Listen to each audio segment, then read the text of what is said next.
అరే గజల చెప్పరా బట్టు. ప్రసన్నవదనం సినిమా చూసి వచ్చా. లేట్ అయింది. లేట్ అయిందంటే నిన్న కుదరలేదురా, ఈ రోజు కుదిరింది. మార్నింగ్ షోకి వెళ్ళొచ్చా. చాలా బాగుందిరా సినిమా, నాకైతే బీభత్సంగా నచ్చింది. కథనం కొత్తగా ఉన్నాయా లేకపోతే పెర్ఫార్మెన్స్ వల్ల నచ్చింది అంటున్నావా? పాయింట్ కొత్తగా ఉంది, దాన్ని తీసుకెళ్లిన విధానం ఇంకా కొత్తగా ఉంది. ఓవరాల్ గా సినిమా ప్రెడిక్టబుల్ అయినా సరే ఎంగేజ్ చేస్తాడురా, అది నాకు ఈ సినిమాలో నచ్చిన పాయింట్. నువ్వు ట్విస్ట్లు అవన్నీ ముందే గెస్ట్ చేసేసినా సరే నువ్వు 2 గంటల 26 నిమిషాలు చూడగలుగుతున్నావు అంటే డైరెక్టర్ డైరెక్షన్ ఎంత గ్రిప్పింగ్ గా ఉందో ఆలోచించు.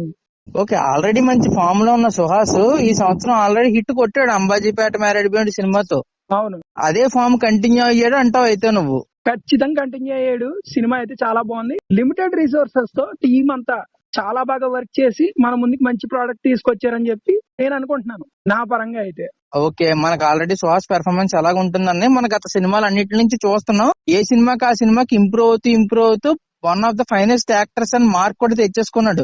రీసెంట్ గా ప్రీ రిలీజ్ ఈవెంట్ లో అనుకుంటా సుకుమార్ గారు కూడా అన్నారు, నాకు నాని అంటే చాలా ఇష్టం, నాని తర్వాత అంత మంచి యాక్టింగ్ స్కోప్ ఉన్న యాక్టర్ ఎవరైనా ఉన్నారంటే సుహాసే, అతను కూడా నాకు బాగా ఇష్టం అని చెప్పి. ఇక్కడ ఇంకోటి కూడా మాట్లాడుకోవాలి. ఇంతకు ముందు సుహాస్ చేసిన రోల్స్ అన్ని లవ్ స్టోరీకి తగ్గ రోల్స్, బట్ ఈ రోల్ ఏంటంటే కొంచెం కాంప్లికేటెడ్ రోల్.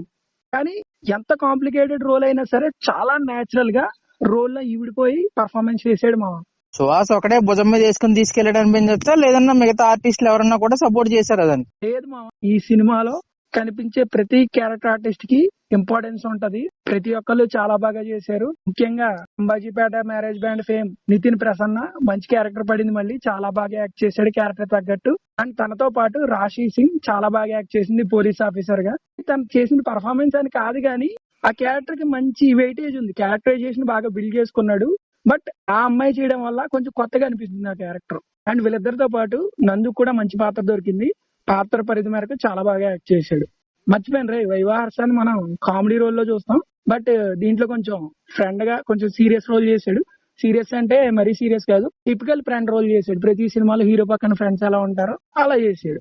నువ్వు ఆల్రెడీ చెప్పావు ఉన్న రిసోర్సెస్ లో సినిమాని కొద్దిగా లిమిటేషన్స్ తీసుకుని చేశాడు అని అన్నావు. దాన్ని బట్టి నాకేం అర్థం అవుతుందంటే అటు ప్రొడక్షన్ వాల్యూస్ కానీ, ఇటు మ్యూజిక్ కానీ, అటు లేదా మిగతా టెక్నికల్ ఆస్పెక్ట్స్ ఏమైనా కాంప్రమైజ్ అయ్యాడా? ఇక్కడ డైరెక్టర్ ఎడిటర్ గానీ మ్యూజిషియన్ గానీ అందరికి, సినిమాటోగ్రాఫర్ గానీ అందరికి ఫ్రీడమ్ ఇచ్చినట్టు అర్థం అవుతుంది. అంతా మొత్తం కొత్తగా ట్రై చేసినట్టు అనిపిస్తుంది. ఇంకోటి ఏంటంటే దీనికి music director baby fame Vijay బుల్గా నిన్ను మంచి మ్యూజిక్ ఇచ్చాడు, కానీ ఇంకా బాగా ఇవ్వచ్చు.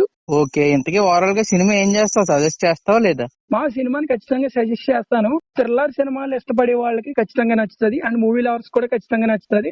ఇక్కడ ఇంకోటి కూడా చెప్పుకోవాలి, ఈ సినిమాలో ప్లస్ పాయింట్ ఏంటంటే స్టార్టింగ్ 5 minutes లోనే స్టోరీ ఎస్టాబ్లిష్ అయిపోద్ది కాబట్టి ఎక్కడ లాగ్ ఉండకుండా మొత్తం ఫస్ట్ నుంచి లాస్ట్ వరకు స్టోరీలోనే ఉంటారు. 2 గంటల 26 నిమిషాలు ఉంటది. కొంతమందికి బోర్ కొట్టచ్చు, కొంతమందికి బోర్ కొట్టకపోవచ్చు. Overall worth watch movie. సరే అయితే నెక్స్ట్ దంతా మళ్ళీ కలుద్దాం. ఓకే.